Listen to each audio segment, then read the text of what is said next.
Бұл оқиға жақында болды, және сіз бұны естімеген де шығарсыз. Менің досымның ауылда қатал және адамгершілікке мүлдем жат атасы болған.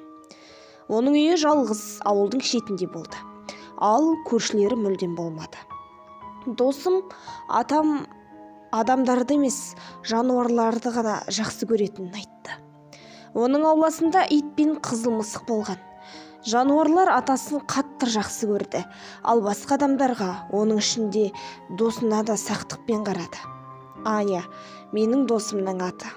Аптасына бір рет атасына қаладан азық-түлік әкелетін. Кейде атасы оған қоңырау шалып, оның келмеуіне болатынын айтатын, өйткені оған бәрі жеткілікті болды. Жұмыс күні кенеттен атасынан қоңырау келе бастады. Соғылған кезде аяқталды. Аня бірден мазасызданып тез жауап берді. Иә, ата. Аня, бүгін кел. Мысықты, итті тамақтандыру керек. Осы сөздерден кейін байланыс үзілді. Бұл үйреншікті болатын, өйткені ауылдағы желі тұрақсыз жұмыс істейтін. Алайда атасының дауысы мен интонациясы Аняны ойландырды. Ол монотонды және тыныш сөйледі, бірақ оны байланыс мәселелеріне де жатқызуға болатын.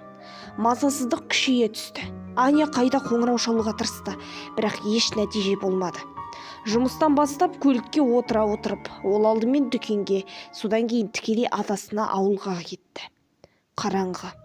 Аспан бұлттармен жабылып, жаңбыр жауды. Атасының үйіне жеткенде Аня терезелерден жарық көрінбейтінін байқады. Ол көліктен шығып, итті тамақтандыру үшін аулаға бет алды. Ол қызды көріп, қатты үре бастады және Аняға секіруге тырысып, құйрығын қуана бұлғады. Ол итке арналған шынаяқты толтыруға үлгермеді, өйткені қызыл мысық та оған жүгірді. Мысық айналасына сипап жүрді, бұл оған тән емес еді. Аня мысық ыдысы тұрған үйдің есігіне келіп, оны тамақпен толтырды. Бір нәрсе оны ұстап тұрды, ол үйге кіре алмады. Оны жануарлардың қорқынышы басып алды. Жел басылды, бірақ жаңбыр тамшылай берді және қараңғы болды. Лена босағада тұрды және есікке қол тигізуден қорықты. Ауада түсініксіз нәрсе болды. Ол телефонды алып фонарикті қосты.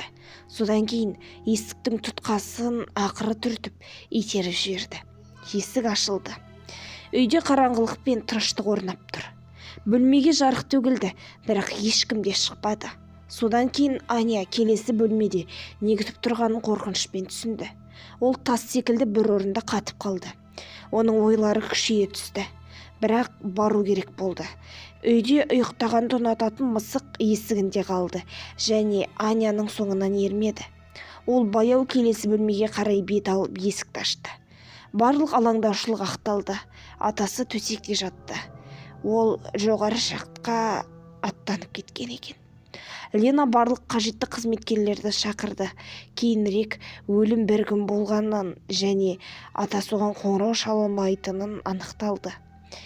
Бұл әлі күнге дейін қорқынышты жұмбақ. Сонда маған қоңырау шалған кім болды?